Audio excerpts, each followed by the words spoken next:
Mohon maaf atas tidak diizinkannya saya untuk kembali maju ke DPD RI dengan ada aturan menyatakan TMS. Pada intinya, saya akan kupas apa yang menyebabkan saya tidak bisa maju dan kenapa saya tidak maju. Apakah ada dalang di balik semua itu? Ikuti terus di YouTube Ismaya Jaya. Salam Ksatria Kris Bali.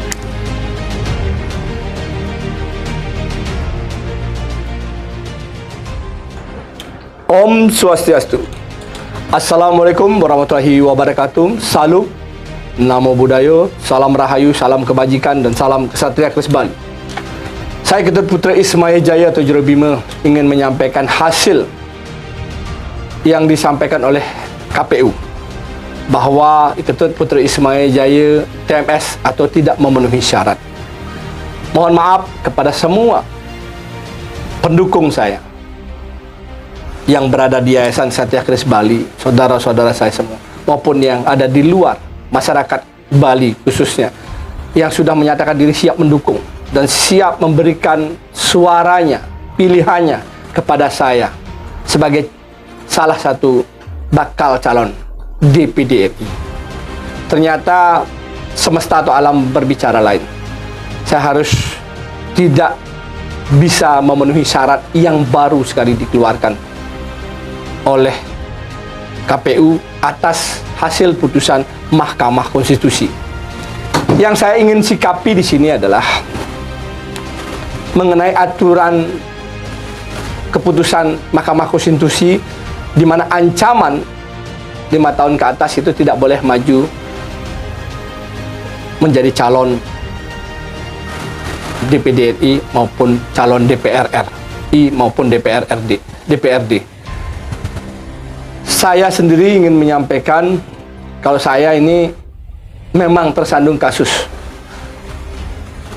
dan ikut maju DPD RI sudah melihat aturan yang pertama yang dipakai ketika saya maju.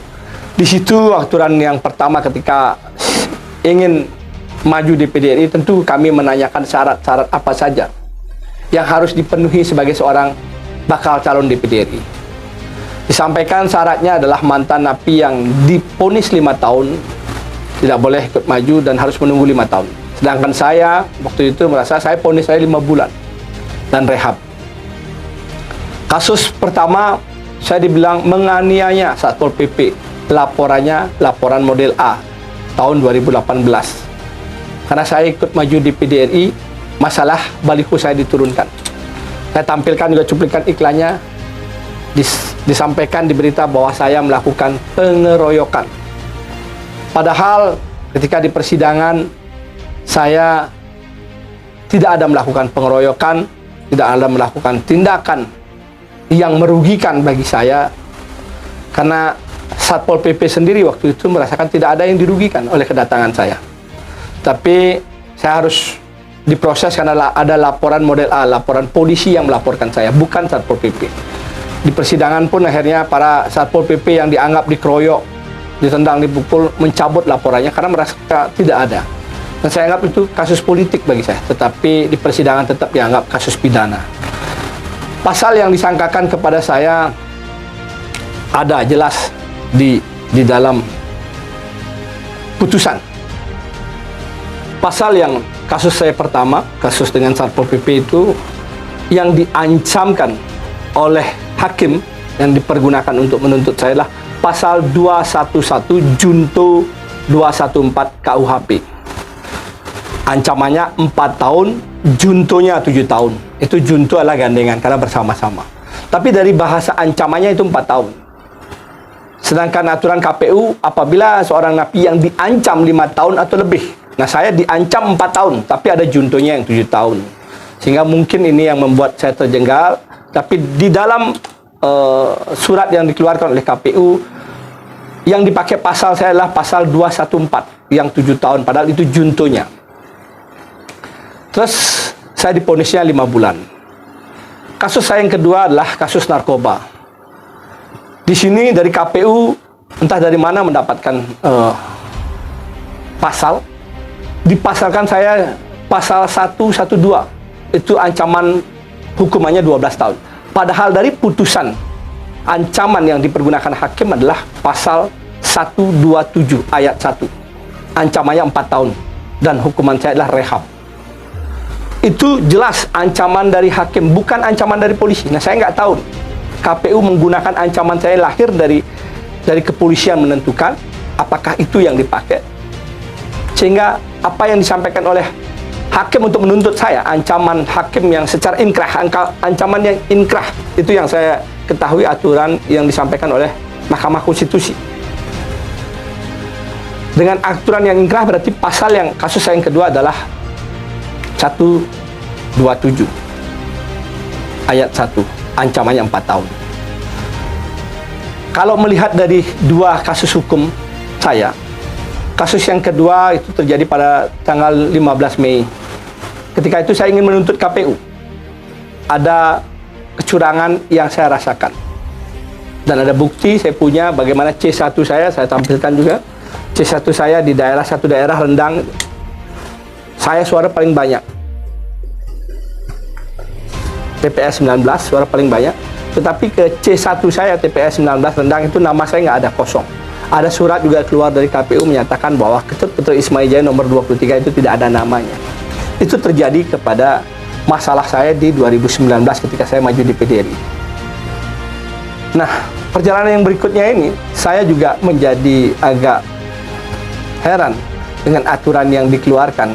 Kenapa setelah proses saya ikuti tahapan untuk mendaftar sebagai calon salah satu DPD RI dan sudah dinyatakan lolos verifikasi, ada bukti saya lolos verifikasi, aturan itu dikeluarkan dan disetujui oleh KPU pusat maupun KPU provinsi. Harusnya KPU provinsi bisa memberikan pandangan seperti yang disampaikan oleh Pak Ketua KPU Provinsi Bali, Haji Dewa Lidartawan, menyampaikan kepada saya dalam habis rapat membahas tentang ini, udah tenang, ini aturan dikeluarkan kan setelah proses tahapan diikuti, artinya bisa diabaikan.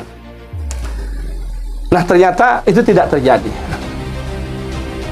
Terlepas dari itu semua, saya dengan tim hukum sudah berembuk dengan keluarga, orang tua, ibu, istri, saudara. Saya tanyakan apa yang akan saya lakukan. Mereka tanya balik saya bilang saya pasrahkan.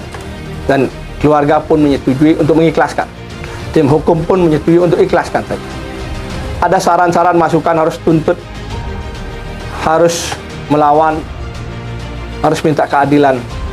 Saya hanya yakin keadilan Tuhan yang punya. Saya akan minta keadilan kepada Tuhan. Siapapun yang ada atau niatan untuk merekayasa atau sengaja ingin menyingkirkan saya mintakan hukuman kepada Yang Kuasa, Tuhan Yang Maha Esa.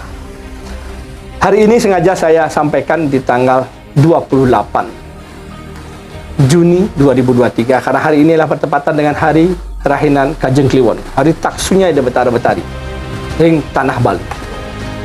Semoga di hari Kajeng Kliwon ini ada dharma di hati semua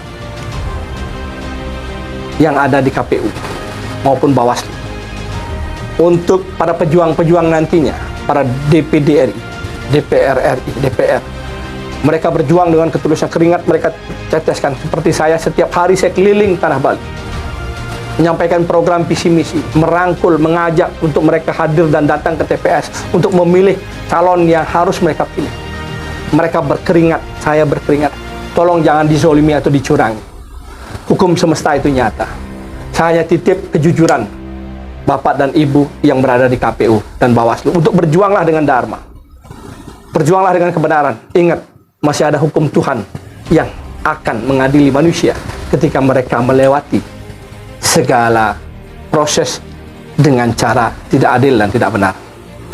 Dan saya secara pribadi dan begitupun kita sama keluarga besar mohon maaf dan mengaturkan terima kasih yang luar biasa kepada semua tim saya yang sudah berjuang all out dari pagi sampai kembali ke pagi untuk proses penginputan, menemani saya setiap hari untuk hadir di seluruh Tanah Bali, keliling jam, kita pulang tidak tahu jam berapa, kita hadir di mana saja. Saya ucapkan terima kasih. Semoga semesta membalas ketulusan saudara-saudara saya yang berjuang. Begitupun kepada masyarakat yang sudah memberikan kesempatan dan waktu untuk saya hadir dan tampil, menyampaikan visi misi. Saya juga mohon maaf, tidak bisa melanjutkan perjuangan. Tapi saya akan membawa aspirasi.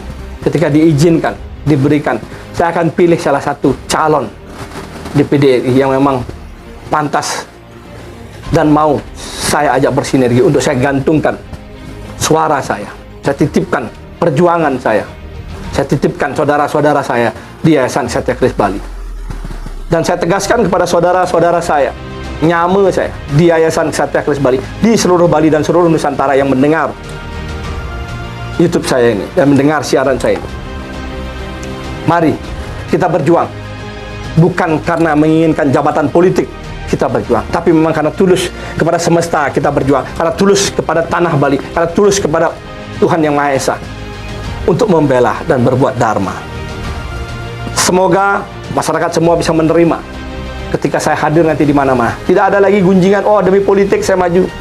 Saya buktikan ketika saya dinyatakan gagal pun saya masih hadir di 4 titik ketika itu. Saya sudah dengar jam 11 pagi saya gagal, tapi saya masih kunjungan. Dan saya tetap memompa semangat untuk rasa persatuan. Begitupun besok paginya saya masih ada kunjungan jam 4 pagi saya sudah keluar ke Dusun Lembongan dan sampai malam saya balik lagi ke rumah. Saya tetap berjuang ketika saya diberikan kesempatan untuk ngayah di tanah Bali. Terima kasih atas waktu mendengarkannya. Semoga ini pembelajaran bagi saya dan bagi bapak-bapak KPU, bapak-bapak Bawaslu ketika nanti menjadi pejabat. Perjuangkanlah suara rakyatmu. Belalah ketika mereka sudah berbuat, mereka sudah berjuang. Jangan diam, jangan mengalah, jangan membiarkan ketika ada masukan atau ada titipan itu yang didengarkan. Saya berjuang atas nama ketulusan, dan saya berjuang atas nama dharma dan atas nama kebenaran. Terima kasih. Saya tutup dengan Om Santi Santi Santi Om. Salam Ksatria Keris Bali, ngayah di tanah Bali. Sukses!